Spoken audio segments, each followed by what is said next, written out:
Ayo bolo mancing mangkat subuh balik maghrib awak resik dadi busik. Bolo kita pasang buku lagi bolo, buku tempatnya di sana bolo. Bolo semua kita masang buku bambu lagi buat makan ikan.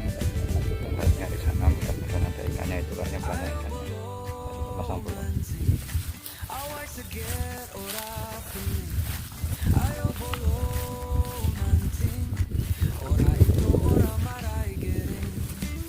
Sini bolo ikannya ya, kayaknya banyak.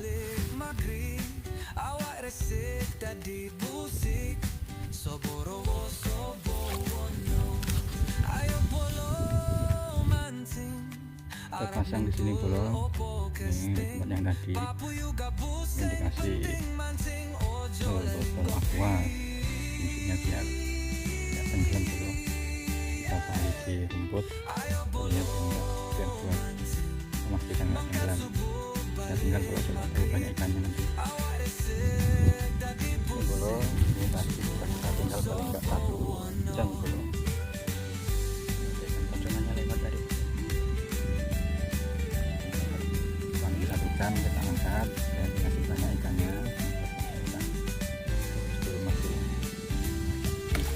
Wah, lumayan bolo mah, banyak ini. Nah, nanti kita masukkan ke wadah bolo, kita bawa pulang. Assalamualaikum bolo mancing semua. Di sini di video kali ini saya akan memberikan tips cara memberikan umpan atau memberikan makan ikan gabus atau ikan cana yang ada di kolam kecil atau di akuarium. Kalau saya ini ambilnya di galon bolo semua.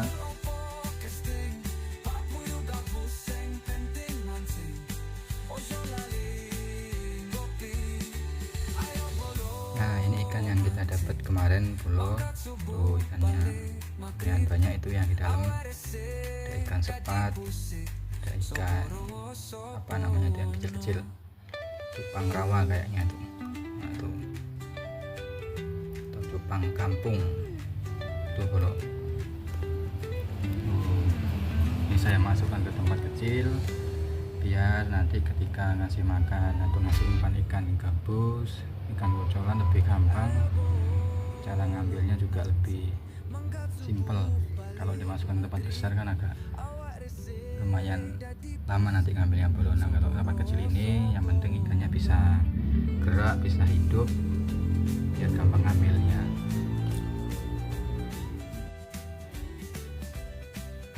Bolo mancing semua, ini tempat penangkaran atau tempat pemeliharaan ikan kocolan, ikan gabus atau ikan cana bolo.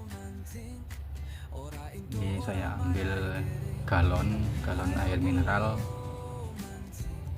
Itu di dalamnya ada 1 ikan cana atau ikan kocolan, ukurannya masih kecil bolo semua. Saya masukkan ke dalam galon ya, yang penting muat, ikannya tidak terlalu besar, karena kalau kebesaran nanti nggak bisa gerak. Yang penting ini ikannya bisa gerak, bisa lurus. Ketika ikannya gerak dia itu kan tidak, nah ikannya bisa gerak-gerak, ikannya tetap lurus bolo. Kalau ikannya terlalu besar berarti dia di kolam yang lebih besar. Masih ada di tempat saya itu kurang lebih 6 ekor ikan gabus yang ukurannya lumayan besar, tapi tidak saya masukkan ke dalam galon karena nanti khawatirnya ikannya tidak bisa gerak, yang nanti ikannya sakit dan akhirnya bisa mati karena nggak bisa gerak bolo.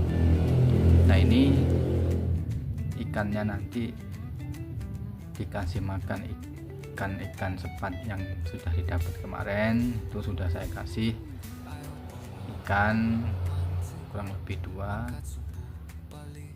Tuh ikannya masih malu-malu bro. Bolo semua, ikan cana atau ikan gabus tidak bisa hidup berkelompok bolo. Hidupnya sendiri atau teritorial, menguasai wilayahnya sendiri. Ketika ada ikan cana atau sejenisnya, dia akan mengusirnya karena dia akan mempertahankan wilayahnya sendiri bolo. Jadi tidak bisa hidup berkelompok seperti ikan-ikan seperti ikan sepat atau ikan lele bolo. Ikan lele pun sama, ketika lapar juga saling makan atau kanibal bolo. Ikan cana ini cenderung kalau ada yang baru dimasukkan, dia akan berantem, yang nantinya salah satunya pasti akan luka. Kecuali ketika mancing dapatnya lebih dari satu, kemudian ikannya sehat-sehat semua, tidak ada yang luka. Kenapa? Karena kalau luka dimasukkan ke dalam wadah lebih dari satu akan mengeluarkan bau amis, bau darah, yang akhirnya nanti ikan-ikan cana yang lain akan memburunya bolo. Jadi yang luka itu nanti akan lebih parah, yang akhirnya nanti lama-lama mati karena diintimidasi oleh ikan gabus yang lain. Cara memberi makan ikan gabus atau ikan cana ada dua macam bolo semua. Yang pertama menggunakan bahan alami, yang kedua menggunakan bahan buatan. Untuk yang alami salah satunya yaitu menggunakan ikan bolo, ikan sepat, ikan apa yang lebih kecil tentunya. Kemudian yang kedua menggunakan kata atau kodok bolo. Kita bisa juga cari kata atau kodok yang memang kata atau kodoknya itu yang kodok makan atau kodok yang hidup di rawa, bukan kodok yang hidup di darat bolo. Yang selanjutnya yaitu untuk bahan alaminya atau makan alami yaitu jangkrik bolo. Karena biasanya ikan gabus ketika hidup di rawa atau di sawah-sawah itu makannya belalang, maka kita bisa juga beli jangkrik, kita kasihkan ke ikan.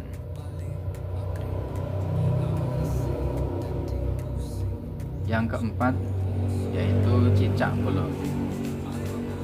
Ya, cicak selain dapat membersihkan tembok-tembok yang ada di rumah, kita ambil cicaknya biar tidak banyak kotorannya, kita ambil, kita kasih makan ke ikan gabus bolo. Dari keempat tadi bolo, saya merekomendasikan yaitu ikan. Kenapa? Karena di alam liar ikan cana atau ikan gabus itu makannya lebih banyak ikan bolo semua, dan menurut saya ikan gabus ketika dikasih makan ikan geraknya lebih aktif bolo, lebih agresif, karena dia merasa hidupnya masih sama, hidup di alam, banyak ikan-ikan, dan dia makan dengan sendirinya. Ketika dia lapar ya makan, kalau tidak ya dibiarkan saja ikan yang kecil itu tadi. Yang kedua bahan buatan bolo atau makan buatan yang tidak alami yaitu pelet, itu bisa juga bolo. Tapi untuk ikan gabus yang dikasih tempat seperti di kolam seperti ini atau akuarium, itu kalau bisa diusahakan jangan dikasih pelet bolo. Kenapa? Karena airnya nanti cepat bau, kemudian kita juga harus sering mengganti air bolo karena airnya akan cepat berubah warna, kecuali memang ketika ada peternakan atau pengembangbiakan ikan cana ya, pengembangbiakan ikan cana yang biasanya ditaruh di kolam, dibudidayakan, itu ya dikasih makannya, dikasih pelet bolo di kolam yang besar yang dibudidayakan dari ikan cana kecil, dari anakan ikan cana, itu bisa bolo. Tapi kalau untuk yang di kolam-kolam kecil seperti ini, di galon atau di akuarium, kalau bisa dikasih makannya yang alami, karena biar kita tidak sering mengganti air dan tidak perlu memasang aerator bro. Kalau dipasang aerator itu lebih bagus bro, karena airnya akan tetap terjaga dengan baik, kualitas airnya, kejernihan airnya akan terjaga bro. Kita kasih makan dulu bro. Itu sebenarnya sudah ada tuh ikan itu tadi sebelumnya sudah saya kasih.